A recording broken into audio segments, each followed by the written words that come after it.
साथियों नमस्कार।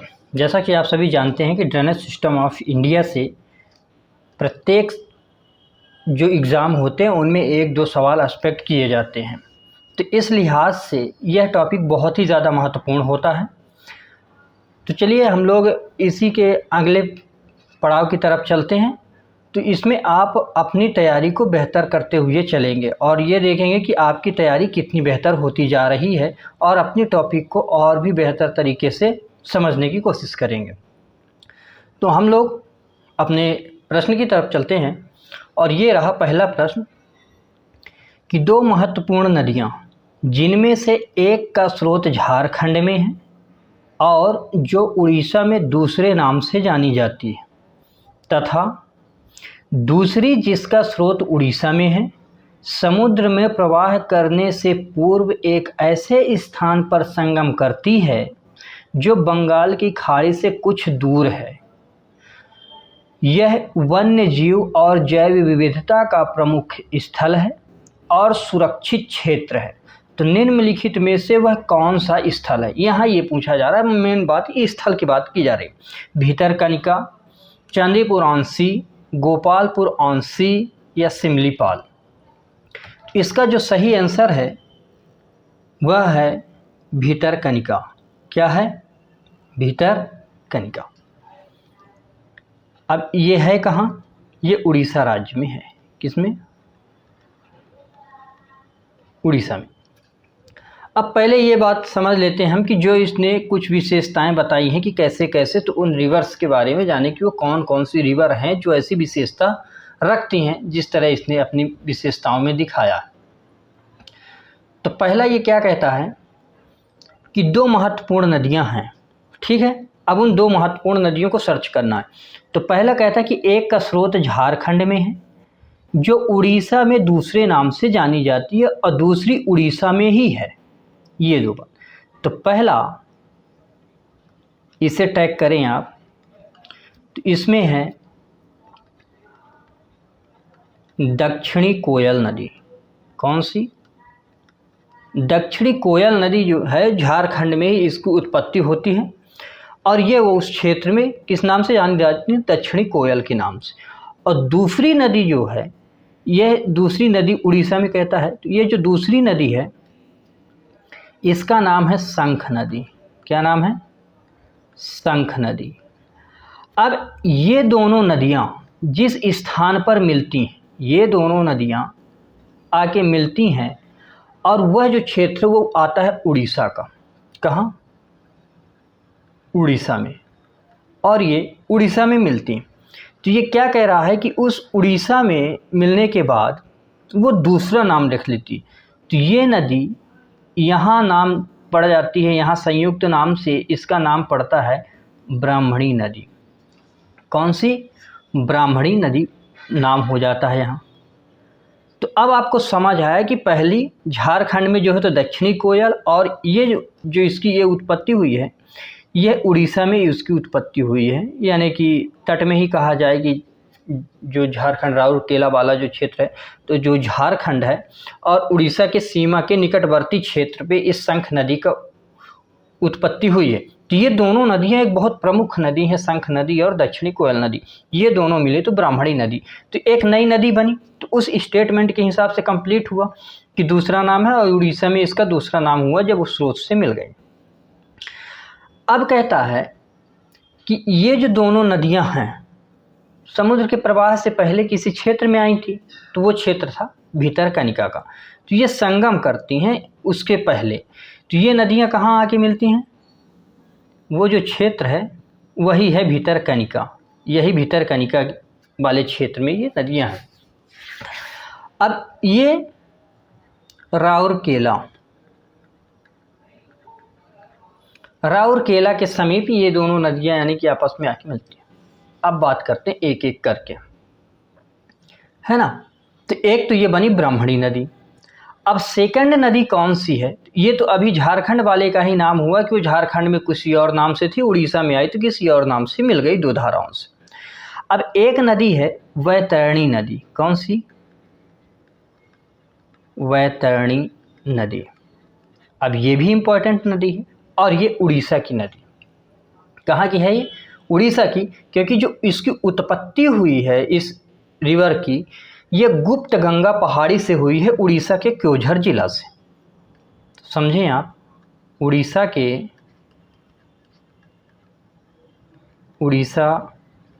क्योंझर जिला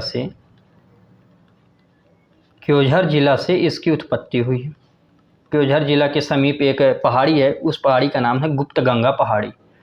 कौन सी? गुप्त गंगा पहाड़ी से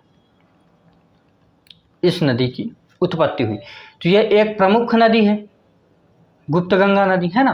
तो अब आपको समझ आया कि ये एक कैसी नदी है। ठीक, तो दो महत्वपूर्ण नदियां मिली, ब्राह्मणी नदी और वैतरणी नदी, और ये दोनों इस क्षेत्र में आके मिल गई, भितरकनिका वाले क्षेत्र में। ठीक, इतनी बातें आपको समझ आई। और ये नदियां आगे प्रवाहित होती हैं और अपना संगम जो है तो बनाती हैं बे ऑफ बंगाल में।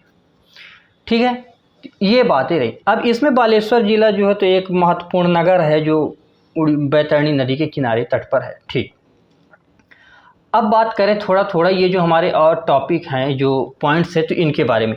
तो चांदीपुर ऑन सीधा, ये है चांदीपुर ऑन सी, ये भी उड़ीसा में ही है।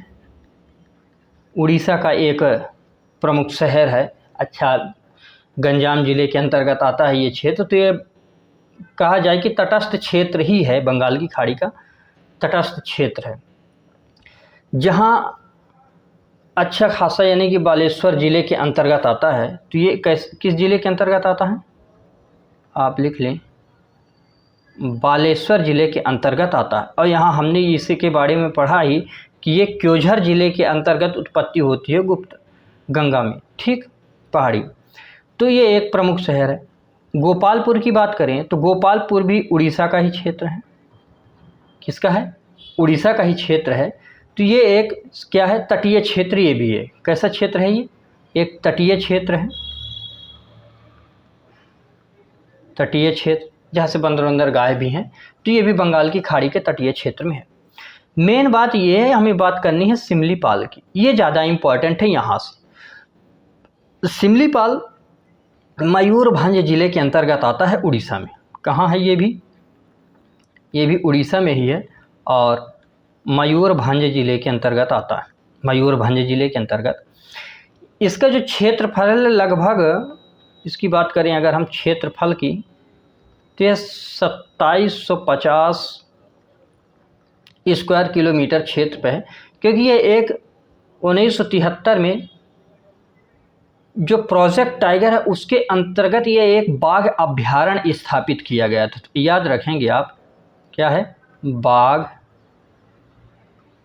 अभयारण्य की स्थापना की गई थी, कि स्थापित किया गया था। और किसके अंतर्गत? 1973 के प्रोजेक्ट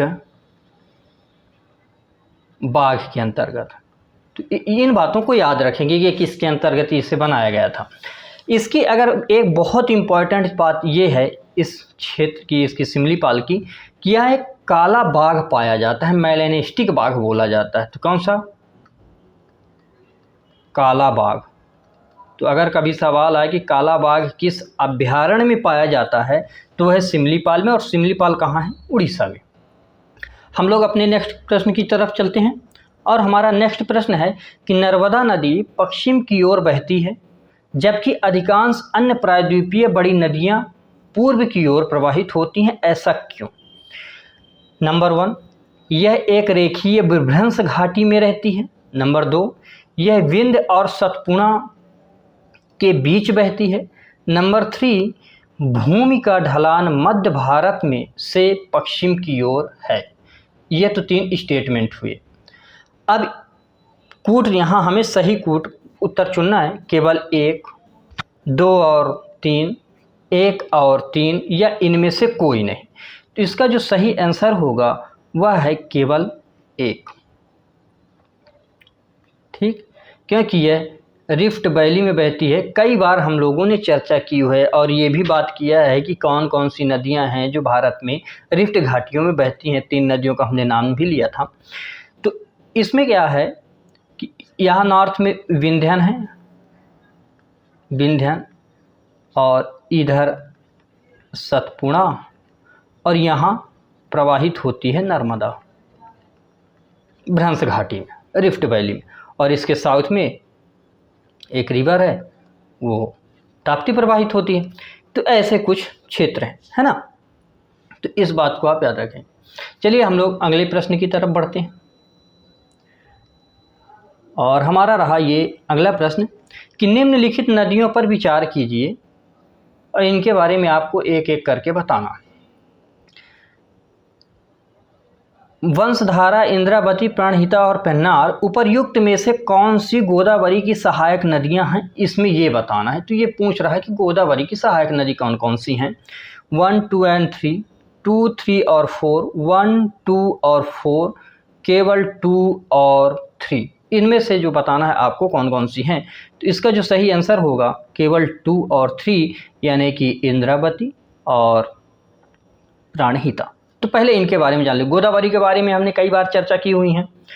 इंद्रावती नदी, इसका जो उद्गम है ये सीजी वाले क्षेत्र में है। कहाँ है? छत्तीसगढ़ क्षेत्र में।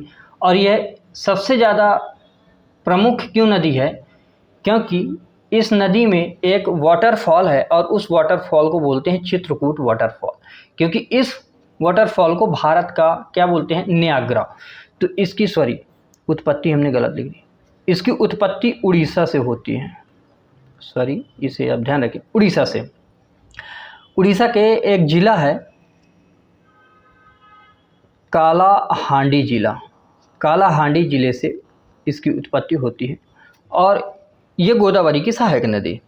वाटरफॉल की हमने बात की है कि चित्रकूट वाटरफॉल।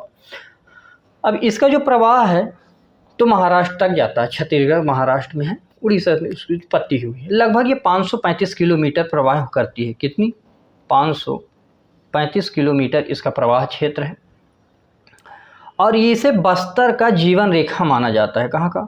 बस्तर का जीवन रेखा मानी जाती है। ये जीवन रेखा मानी जाती है। और एक इंद्रावती राष्ट्रीय उद्यान भी है जिसके मध्य से जिसके पास होकर यह गुजरती है।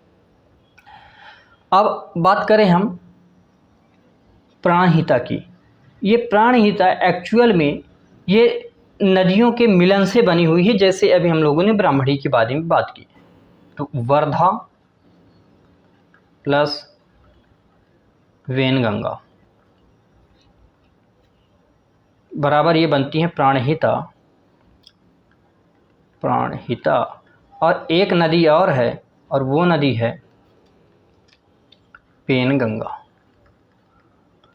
कौन सी? पेनगंगा। इनके मध्य से बनती ये वर्धा जो है, तो वर्धा नदी इसी के नाम पे वर्धा जिले का नाम भी पड़ा है महाराष्ट्र में। ये सतपुड़ा नदी से, सतपुड़ा पहाड़ी से निकलती हैं। सतपुड़ा पहाड़ी से दोनों का उद्गम होता है, यह मध्य प्रदेश से, और यह सतपुड़ा के यानी कि बैतूल वाले क्षेत्र से, मुल्ताई के आसपास वाले क्षेत्र से इसका उद्गम होता है। अब थोड़ा डालने की अगर वंशधारा की बात करें हम, तो वंशधारा क्या है कि ये भी उड़ीसा से इसकी उत्पत्ति हुई है। कहाँ से? उड़ीसा से, और कालाहांडी जिले से। कालाहांडी जिले से इसकी भी उत्पत्ति हुई है। वो थुआ मूल क्षेत्र बोला जाता है, इसके समीप से ये इसकी उत्पत्ति हुई है, थुआ मूल से। प्रवाह इसका उड़ीसा के साथ साथ आंध्र प्रदेश में है और बंगाल की खाड़ी में जो है तो अपना जल गिराती है। लंबाई लगभग इसकी 254 किलोमीटर है। कितनी है? 254 किलोमीटर क्षेत्र पर इसे लंबाई है।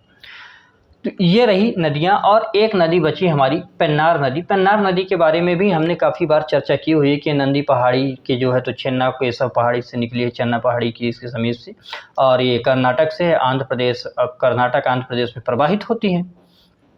प्रवाह क्षेत्र का 597 किलोमीटर, और वेस्ट बंगाल में यह अपना जो है तो क्या बनाती है? मुहाना बनाती है, और बरसाती नदी ही है। तो इतनी बातें इसके बारे में भी हैं। तो आज के सेशन को हम लोग यहीं तक रखते हैं। आप लोगों को ये सेशन कैसा लगता है आप कमेंट बॉक्स में ज़रूर बताएं और अपनी राय भी दें। साथ ही साथ इस चैनल को कमेंट में करें और सब्सक्राइब करें, लाइक करें तथा बेल आइकॉन दबाएं और अपने दोस्तों को शेयर करें। तब तक के लिए धन्यवाद। आप लोग पढ़ते रहें, बढ़ते रहें।